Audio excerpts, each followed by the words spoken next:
Hey guys, welcome back to the channel. Today we're going to do a cooking video on making some loaded chicken and potatoes. It's basically just some cut up chicken, red potatoes with some olive oil, salt and pepper. And then when that gets finished cooking, you add some cheese and some bacon bits on top of it. It's really good. You can also add some sour cream when you fix your plate if you'd like. But that's what we're going to make today, so let's get started. Okay guys, so right here I'm going to cut up my chicken breast. This is some chicken that we got from a local meat processor. That's something that we buy in bulk and try to keep in the freezer. I think this was come from a 40-pound box that I had purchased. And then when I got the box home, I just divided it up into serving sizes and put them in freezer bags and put them out in the freezer. So right now I'm just trimming the chicken up, and I'm going to cut it up into probably about an inch or inch and a half size cubes. Obviously, the smaller that you make your cubes, the quicker that your chicken will bake in this dish. So right now, I'm just going to kind of cut it up into chunks. And the recipe that I use calls for you to bake your chicken and potatoes at 400 degrees for about an hour. So we'll kind of fast forward through here, me cutting up the chicken. I really like using a local processor to get my meat. It kind of takes the middleman out, so to speak. Not that I don't support a grocery store, but I just feel like I get a better deal and better product if I will go straight to the processors or meat handlers that get it from the farms.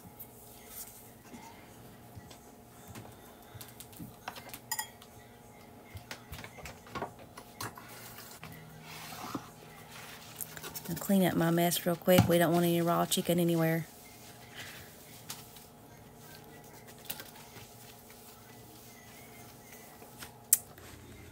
Okay, so now I'm going to cut up my potatoes.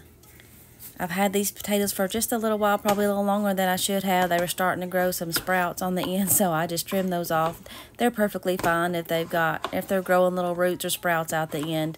They were still plenty firm. They were not bad at all. But I'm just going to cube them up about the size of my chicken chunks, so they kind of cook evenly and all be done at the same time. You can use any kind of potatoes that you like. I prefer these red potatoes. I have used Yukon Gold potatoes before, and they're good too.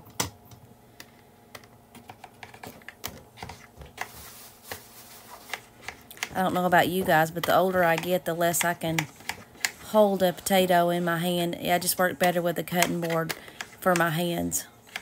It's easier for me to do it this way than to try to hold it and cut it in my hand.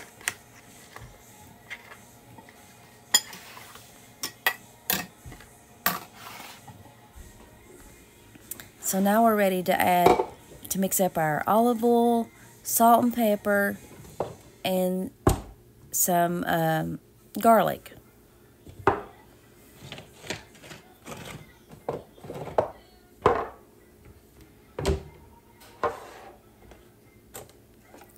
I think I probably used about 1/4 cup of olive oil.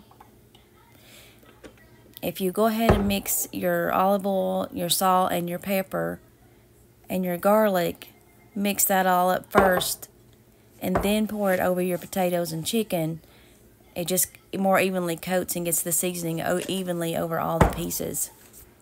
And if you notice in the bowl, yes, I did put the raw chicken and raw potatoes all in the same bowl. And I'm going to mix them all up together. And then when I get finished mixing up all this stuff in this measuring cup, I'm going to pour it over the chicken and then stir it.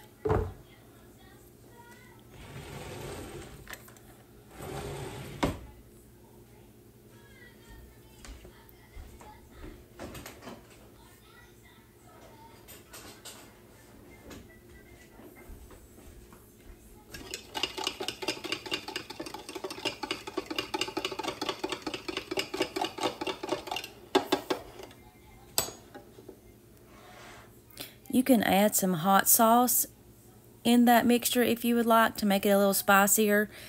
I think one recipe I saw said to use hot sauce and maybe some paprika.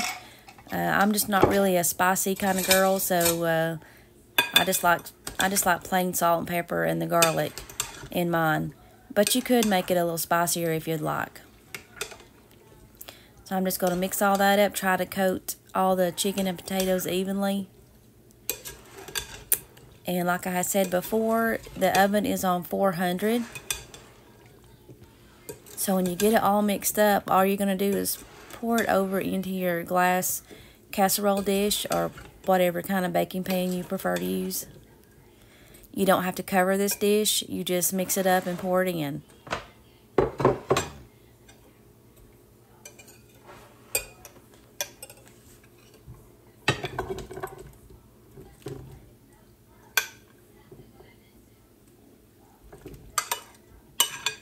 This is a good meal by itself, or you could add some sides and make some kind of bread if you'd like, or rolls would be good with it. But usually when I make this, we just eat it just like this. Just dish it out in a bowl and eat it like this.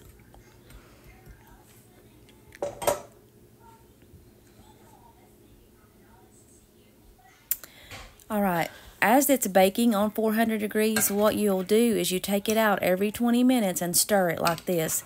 This is my last go around of stirring, but you'll put it in the oven and you'll bake it 20 minutes, take it out, stir it, put it back in the oven for 20 minutes, and take it back out and stir it again, and put it back in there for about 20 more minutes, and that'll add up to an hour. And then on your last time getting it out stirring, you'll put your cheese and your bacon bits after the chicken and the potatoes are fully cooked.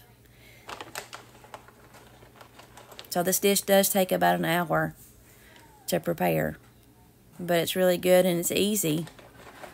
Once you get your chicken and your potatoes cut up, it's easy to do.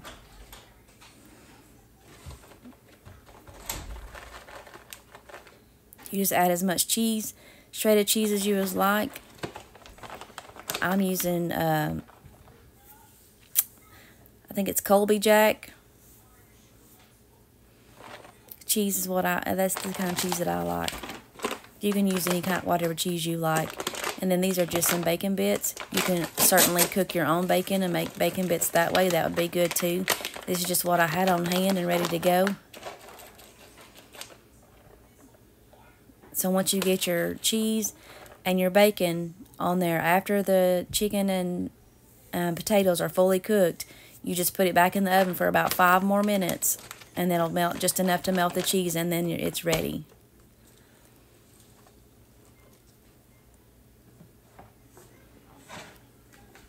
Sorry, my voice sounds a little scratchy. I think all this allergies and stuff's about to get to me.